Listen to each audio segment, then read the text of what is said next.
guys, to Wandering Middle Eastern Teacher. So as always, I am Abu Laith. So today, remember, if you like what you see here, smash that like button and also subscribe so that other people can also stumble across Wandering Middle Eastern Teacher and get the word out there. So today is gonna be a little bit of a change of pace. We're going to actually be talking about travel today. So getting a little bit away from the education side.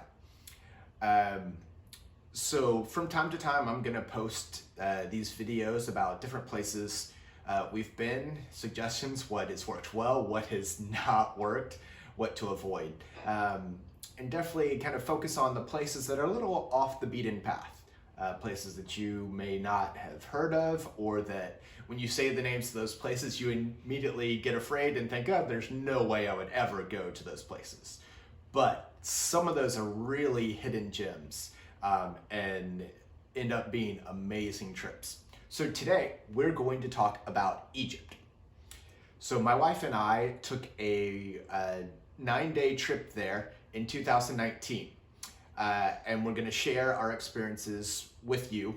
Hopefully it'll inspire you of what's possible, so that maybe if you are thinking remotely about a trip to the ancient kingdom, hopefully this video will help you out. So before we get started, I need to explain a few things about how I think about deciding on where we go for vacation and what we end up doing on vacation. So the most important thing is, what's it gonna cost me? I'm kind of a cheap person. I want to get as much value as I can out of a trip. I don't want to pay a ton of money for nothing. I would rather take on a little bit more risk, independence, maybe a little bit more stress myself, than pay someone else to do it. But I keep it balanced because I consider the context I am in, where I'm going. What degree of hassle would it be to do things, to plan it, and to coordinate everything myself? So going to somewhere like Germany, I'd be much more likely to book, plan everything myself. Versus there's some parts in the world that just the city is so crazy that it does make sense to find something already organized to save that headache. So Egypt is kind of one of the latter cases. The second big point that's important is I firmly believe in a European philosophy of vacation. What that means is there needs to be significant rest, relaxation time in the vacation. If you have every moment scheduled, you're seeing multiple sites every day, and you need a vacation from your vacation, you're doing something very wrong. Before we get started, there are probably some cultural things you need to know in thinking about a trip to Egypt. So first off, there are a lot of people in Egypt. So population estimates right now are probably around 100 million Egyptians living inside of Egypt. And of that, about 21 million people live in just the capital, Cairo, alone. So another important fun fact is that Egypt is considered one of the 4 cradles of civilization, along with Pakistan, the Indus River Valley, Egypt, the Yellow River, and then Iraq, the Tigris and Euphrates rivers. So got lots and lots of history. So this is where people really started living in cities.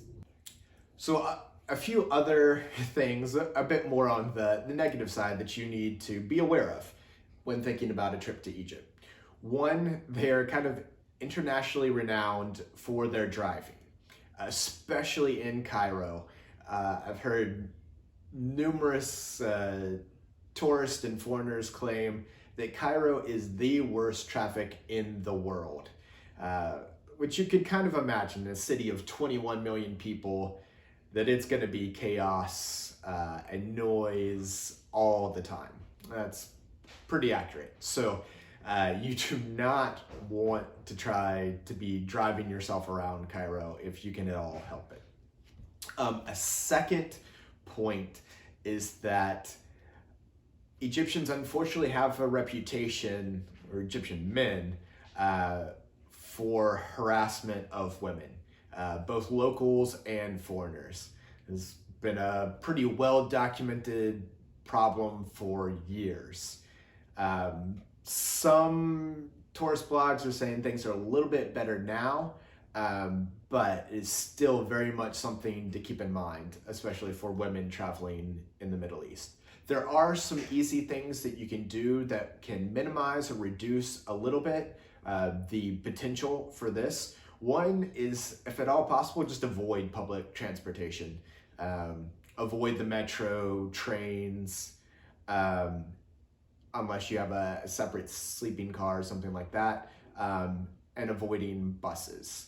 That's where a lot of this harassment ends up taking place. Another helpful thing is learning one simple Arabic word, haram. So you learn that phrase, and if there is any trouble and you're in kind of a crowded place and you say that really loud and kind of try to create as much distance between you and the perpetrator, I've heard numerous stories that bystanders are generally willing to help when attention is called to the situation. So we had carved out 9 days for our vacation and wanted to do it in early March. So this time of the year is pretty nice. After the trip, I really felt like that was the perfect time to go. The peak of tourist season in Egypt is December and January. So it's going to be packed there if you want to see tourist things. And then if you go too much later than March, the weather starts getting hot. It can get up into the hundreds and just stay kind of hot throughout the summer. So keep those things in mind in planning your trip. So getting back to the planning stage, when we started looking, I looked at several different search engines of different tour groups that were in Egypt, and I thought I found a great one. We love history, so we really wanted to see all the highlights throughout the country, from Alexandria in the north down to Aswan in the south. And we found one through Tour Radar, which is a search engine of hundreds of different tour operators. Found one that we thought hit all the bases that we wanted to cover. And unfortunately, a few weeks before the trip was supposed to leave, we got a call saying it had been canceled or they didn't have enough people. So after all of that difficulty in finding the right tour, what the Tour Radar advised to us was this tour, the Pharaoh's Nile Cruise 5-Star, organized by Beyond the Nile Tours. I was a little skeptical at first because it included and the main selling point was being on a cruise boat going down the Nile River. At first, I was envisioning like kind of a Navy ship or ocean cruise liner that has like basically sardine rooms, bunks that are really narrow. There's barely any room to walk around, but was pleasantly surprised. The rooms were pretty much just on the small side, regular hotel room. There was plenty of room and had a bathroom, and we even had a little balcony, big window we could look out and watch the Nile and the countryside go by. So it ended up being perfect. So another note on visas. So Americans are able to easily get a visa on arrival.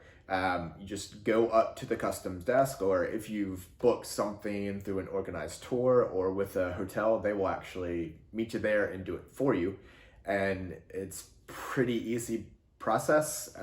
Hand them the passport, hand them $25. I believe it actually has to be in US dollars. And they will give you a 30-day tourist visa. So a really easy process.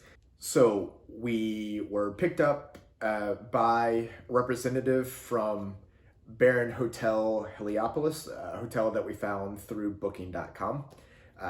Good value, free breakfast in the morning, clean room, not 4 or 5 star by any means, but in decent neighborhood, lots of restaurants around there. So it was exactly what we needed and definitely worth the price we paid for it.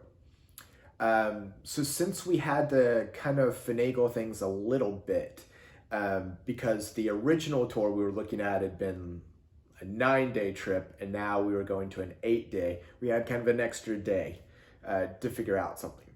So in checking online, we found through TripAdvisor a 1-day excursion up to Alexandria, because that wasn't going to be covered on the new trip that we were going on. The trip was organized to Alexandria, was organized by Emo Tours. So they picked us up at the hotel and drove us up to Alexandria. So pretty drive, flat, green. It's amazing. Once you get outside of Cairo, there's really not much. A few little villages along the way, but it drops off pretty quickly until you get into the suburbs of Alexandria. So in Alexandria, there were 3 things that we did as part of our tour. One, we went to Qutb fortress that was built by the Mamluks in the 1400s. And they built it on the site of the ancient lighthouse of Pharos. And this was one of the 7 ancient wonders of the world. Some people still hold that against this ruler of raising the site. At that point, it was just ruins anyway, of this ancient wonder and building his fortress over top of it. But the views from it are amazing, looking out over the Mediterranean Sea. But probably the best part was after viewing the fortress, we had lunch at a little cafe that overlooked the Mediterranean. So the sea breezes coming in, set on, it was kind of a couch with pillows. It was perfect, really relaxing. And then we went from there and did a quick tour of the Alexandria Library. So in the ancient world, the Library of Alexandria was one of the largest in the world. Thousands of manuscripts and scrolls, center of knowledge from all over the world, but had been destroyed probably several times with lots of invaders coming in and out, and some fires and earthquakes. But the modern library is also massive, very modern design, including a few little small exhibits, museums down on the first floor, ground floor. So it's definitely worth checking out, and just kind of cool, the connection to the past, that the modern carries on those roots of the ancient. So pretty nice trip. And then our driver and tour guide took us back to Cairo. We had a bit of trouble trying to get across that we were actually switching to a different hotel. But eventually we got the idea across, we got to where we needed. And that started our official tour with the Beyond the Nile tour, the Pharaoh's Nile cruise 5-day or 5-star. The hotel that they put us up in for that night in Cairo was nice. So it was right along the Nile. And I think it was an extended stay hotel because our room was massive. I mean, honestly, it's probably bigger than some of the houses I've lived in. 2 huge living rooms, a laundry room, a kitchen, 2 big bedrooms, 2 baths. Uh, we kind of regretted that we didn't get back into Cairo until 7 or 8 at night. And then the next morning we're leaving pretty early. So we didn't really do much other than search for a restaurant. Couldn't really find anything in the neighborhood, just stayed in the hotel and then went to sleep. So this massive room, we didn't really get to reap the full benefits, but it was nice that's where they put us up. Then next morning, had breakfast in the hotel and then headed off to the Egyptian Museum. Had a great tour guide there. The museum, it's a little overwhelming, just massive. All the history contains there. We spent 2 or 3 hours there. We could have easily spent days. And even though we went in March, on the lighter side of tourism, it was still packed. And still have to kind of watch the bustling among tourists there as everyone's trying to soak it in. But we loved it. We even got the additional mummy room, so got to see those. It's just incredible being in a room with these preserved bodies from thousands of years ago. The connection to history, these famous pharaohs of old. So truly a great experience. And then we headed there to have lunch at a little restaurant, and out the window we got to see the Great Pyramids of Giza. So it was pretty nice to eat leisurely lunch, and then right after lunch we headed to the pyramids.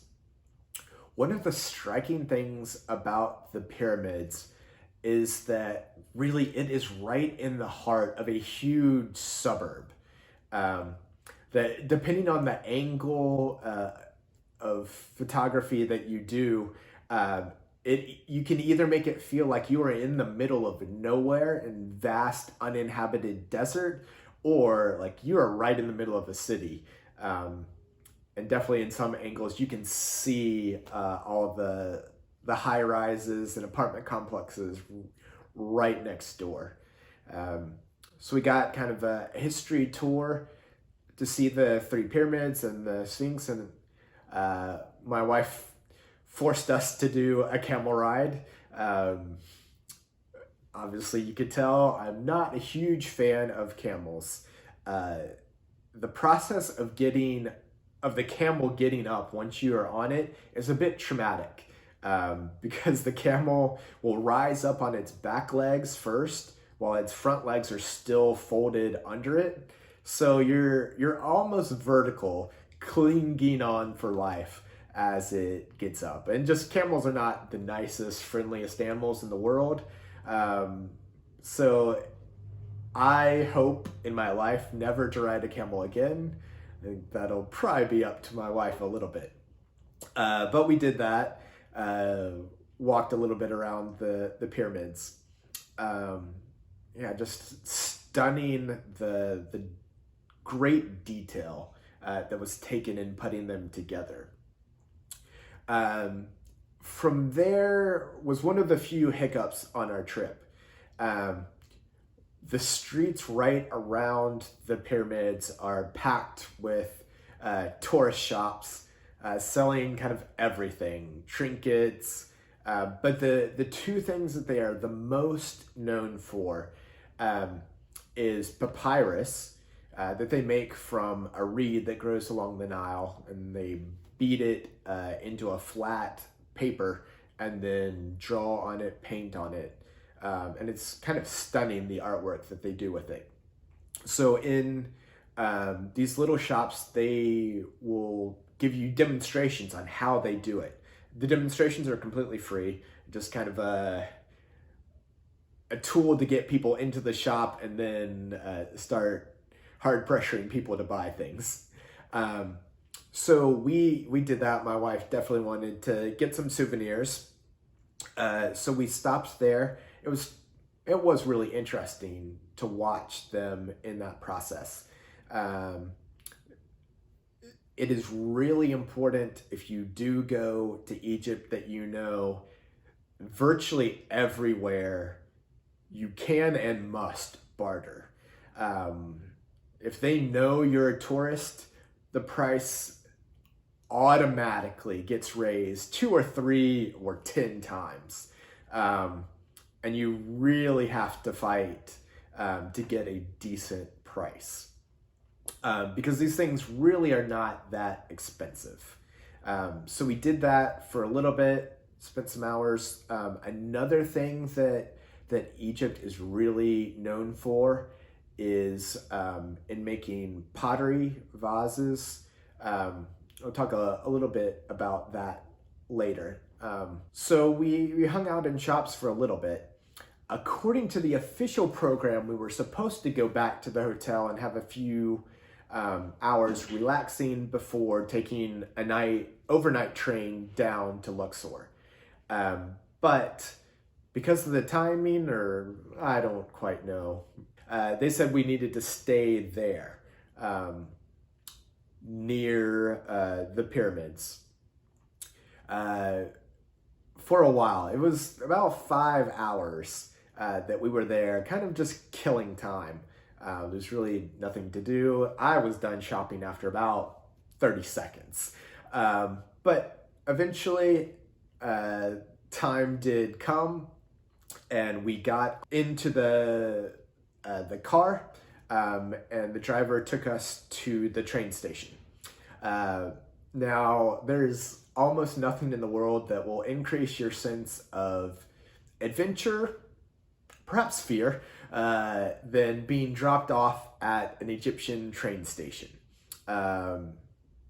So he handed us the tickets and then left. I said, okay, get on the right train. Thankfully, we spoke a little bit of Arabic, so we could ask people, and there were some people who spoke a little bit of English. If we needed to, it would have been all right. But there were a few moments of just fear, your heart getting up in your throat of, we are all alone. The next person picking us up is hundreds of miles away. We have no way to contact that person. We are kind of at the mercy of the adventure. But it all ended up fine. We had a sleeper train, just my wife and I in the compartment, so that was nice.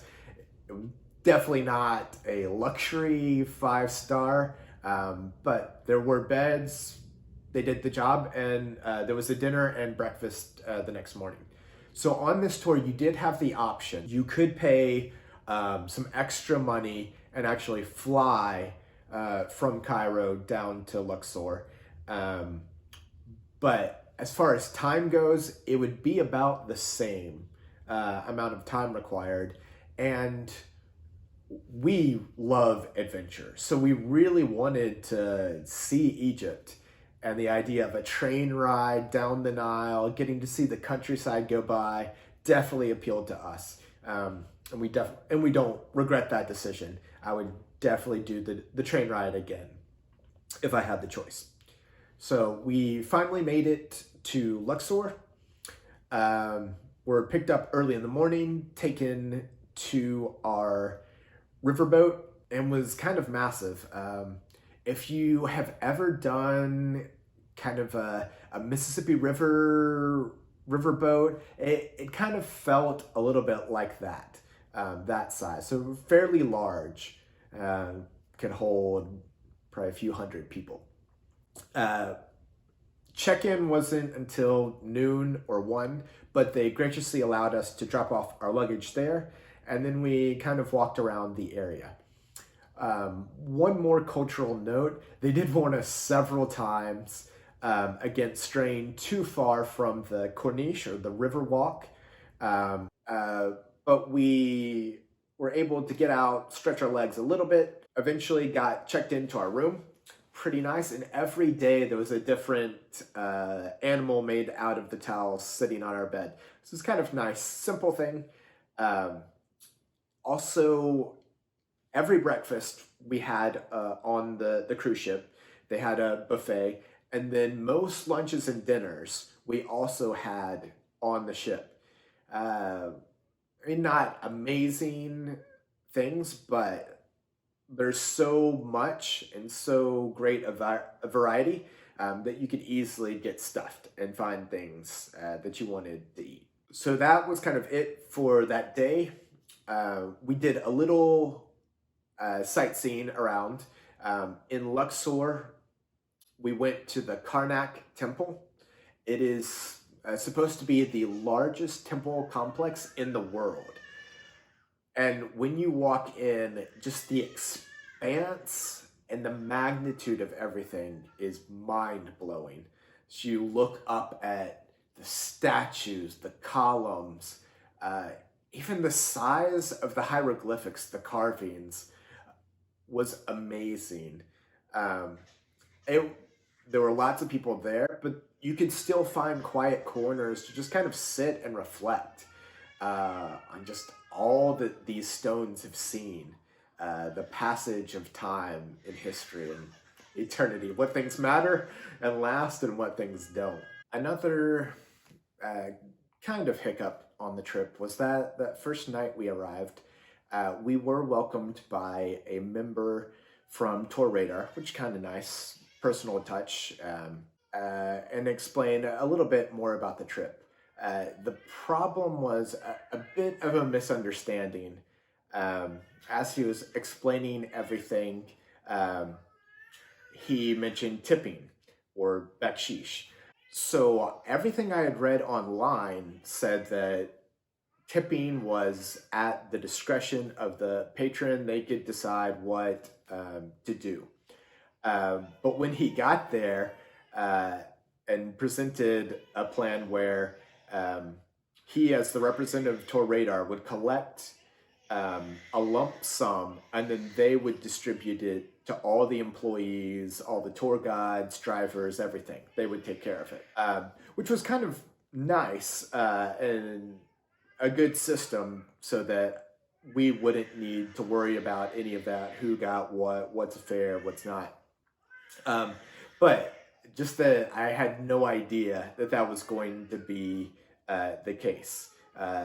That even though he kept saying it was optional, it was very clear it was not optional. We needed to pay that money. So if it had just been written in the brochure that this was an expectation, it would have smoothed over all of that.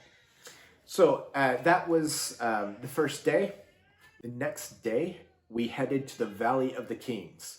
So this is kind of a desert, barren place, but into the Valley of the Mountains, there are 63 tombs of various officials, pharaohs, queens, carved into the mountain. So we were able to go into a few of them. They're in various stages of disrepair. Some you can still see carvings, still see color, but most of the items inside have been robbed. But kind of a nice take on how the other half live, how these glorious and rich rulers of yesterday used to live. And you can, again, see all the famous names, Ramses, Tutankhamun. It's a little extra to go actually into King Tutankhamun's tomb. So we didn't do that one, just saw it from the outside.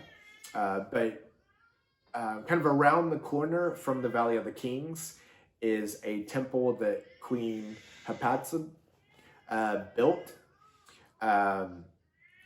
That's massive and above ground. Kind of cool views of everything. And from there, we made some short trips. There's a statue, huge statue, actually twin, so there are two, one on each side, called the Colossi of Memnon. That's just along the roadside that we stopped briefly to see on our way. before heading back to the ship. And then the next day, we cruised down a little more and went to the Temple of Edfu. Again, just big, not quite as ornate or massive as Karnak, but still nice. And then we went to a smaller temple called Kumombo.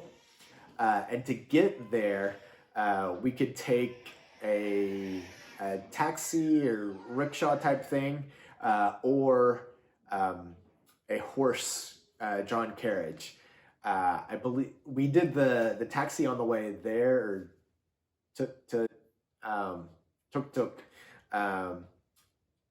And it's in this like little village, small winding streets, and we are tearing up the road, taking corners. It was definitely an adventure, but very, very fun.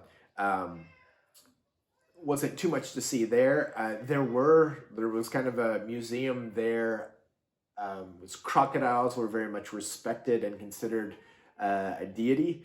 So there were some mummified crocodiles in a little museum right beside the remains of the temple at Komombo. They were kind of cool to see. Then the following day, we went a little bit further down. So we went to Aswan Dam. So again, it wasn't incredible. It was kind of nice to see just the views, and you're up a little bit, have a little of elevation, since Egypt is pretty flat of a country. But as they created the Aswan Dam, they flooded several areas, and one area they intentionally created or changed this temple into an island. So it's kind of a cool adventure. You have to get on a boat, go to the island, and actually I think that was my favorite stop along the way. It's just such a unique feeling to see this thousands of year old Egyptian temple, hieroglyphs everywhere, and all around you is also water. So a cool moment. Kind of crowded, but not too bad. I definitely wouldn't want to experience any of these places in January and December at their peak, because it was crowded enough when we went in March. So from there, we had kind of the evening to ourselves. There was an optional excursion, but we really didn't do any of the excursions. I'd read online, a lot of them were kind of hokey, more money for not really anything incredible. So we skipped all of them in favor of just more time on the boat. The top of the boat had kind of deck chairs, a pool. The pool water was really too cold to swim in. A little hot tub, a little cafe to make drinks, and a covered part. So it was perfect, just lounging on the top, soaking in the Egyptian sun and watching the countryside go by. Were kind of cool. Then from there in Aswan, we again got to hang out. We really wanted to find something that would be kind of a cool, unique souvenir, something that was popular, and we thought uniquely Egyptian. The idea we came across was hibiscus, dried leaves, because a lot of the shops will serve that to customers as a way to kind of get people in and make them feel guilty so that they buy something. We thought that was unique, but have since discovered it's pretty common throughout the Middle East and Latin America and the Caribbean as well. So we wanted to buy a ton of that, like 2 pounds of it, to send back and then divide it up among friends. And we talked to our tour guide, who was really helpful. He said, you don't want to buy it at any of these tourist sites. It's going to be low quality. It may even include some sawdust in there to fill, and you're going to pay too much.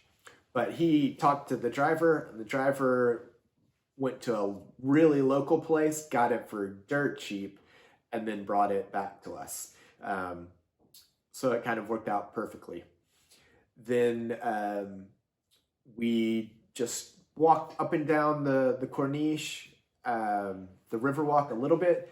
We really wanted to send a postcard back home to grandparents, but it happened to be Friday that day. So while we did find the actual postcard, we couldn't find stamps or anywhere where we could actually mail it. And we had to try again the next day. So that evening, we went back to the train station, feeling a lot more confident in the process this time to catch an overnight train back up to Giza and Cairo. So train ride was pretty uneventful. It was amazing to see the sunrise over the countryside, just peek up a little bit. Really one of the things that sticks in my mind from this trip. We arrived safely there in Giza and were picked up and on our way towards the airport to catch our flight.